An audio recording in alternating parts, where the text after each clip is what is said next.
रायगड जिल्ह्यातील नोंदणीकृत सुरक्षा रक्षकांना न्याय मिळावा आणि स्थानिक तरुणांना रोजगाराच्या अधिक संधी उपलब्ध व्हाव्यात यासाठी आमदार विक्रांत पाटील यांनी आक्रमक भूमिका घेत कामगार मंत्री आकाश फुंडकर यांच्यासोबत विशेष ऑनलाईन बैठक घेतली।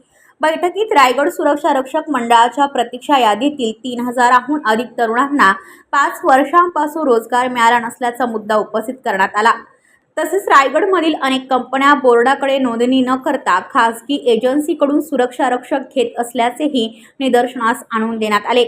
यावर कामगार मंत्री आकाश फुंडकर यांनी तात्काळ मेगा ड्राईव्ह राबवून अधिकाधिक आस्थापनांची नोंदणी करण्याचे आणि प्रतीक्षा यादीतील तरुणांना रोजगार उपलब्ध करून देण्याचे निर्देश संबंधित अधिकाऱ्यांना दिले। ब्युरो रिपोर्ट पनवेल वार्ता न्यूज।